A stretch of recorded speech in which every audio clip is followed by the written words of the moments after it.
There we go. All right. Okay, everybody. This is a new board we've been working on for a while, and it's called the Score Lord, for obvious reasons, because you're going to score on this board. It's something I've actually been working on for years with my friends. Like, I've been making some version of this board for the last 4 or 5 years, really. And it's something that as my group of friends gets a little bit older, they've been tending to kind of shifting away a little bit from high performance boards and getting into more something like they want a little easy paddling. They want something that makes surfing a little bit more simple and fun for them, but at the same time, something that kind of has a full, still has that performance that they want, And so this board is the answer to that for what I've been doing. We decided finally to nail it down to kind of one version and make it available to everybody. So that's the Score Lord right here.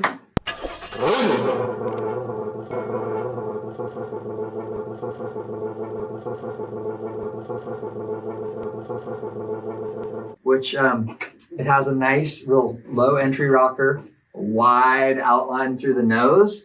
It's got a lot of area here, and then it's got a nice pulled in but still rounded tail. So you get a lot of drive out of this straighter outline here. You can ride it either your own height, short, depending on how good you surf or what you want your surf to feel like. You could ride it pretty short, like a performance kind of board, or you can ride it longer, like a more cruisy kind of board, depending on what you're looking for.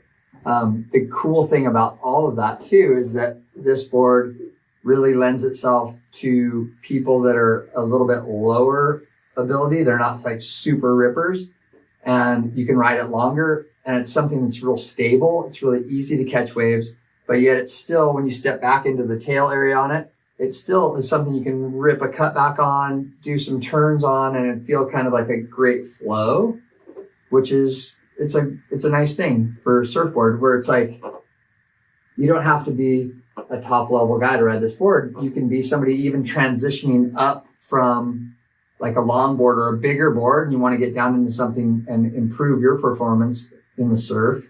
This thing might help you in that way too, which is really cool.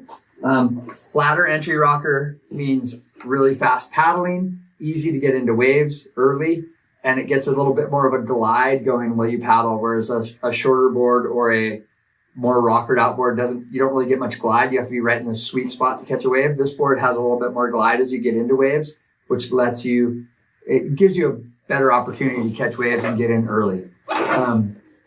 The tail rocker, there's a lot of curve through the tail still.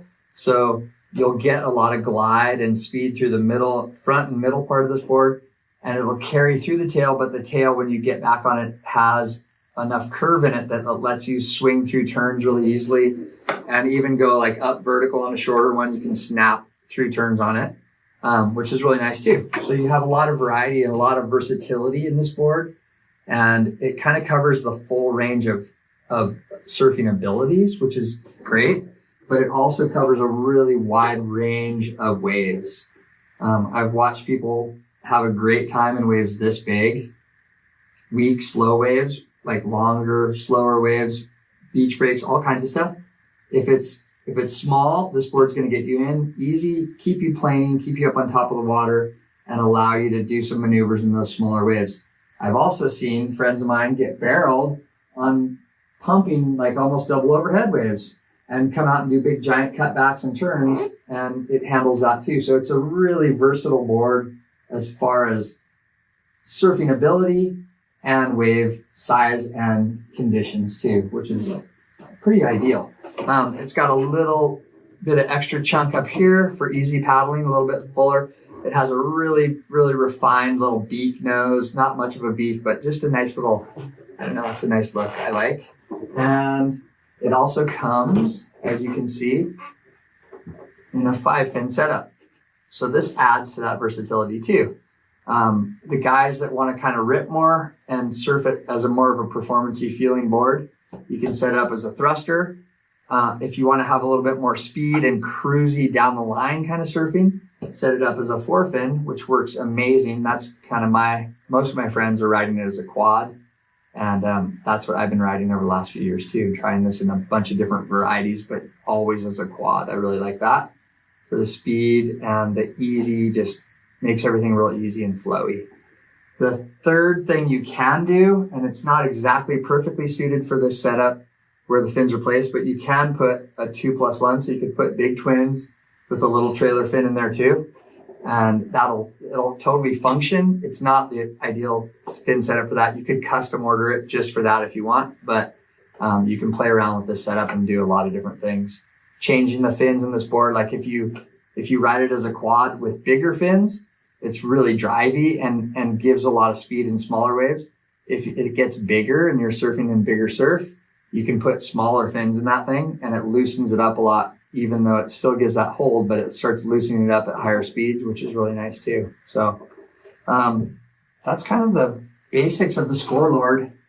It's something that we've all been kind of just playing with, my friends and I, over the last, like I said, 3 or 4 years, and finally decided that it would be something that'd be probably fun for everybody. And I think you guys are gonna be really stoked on it. So there it is. Enjoy.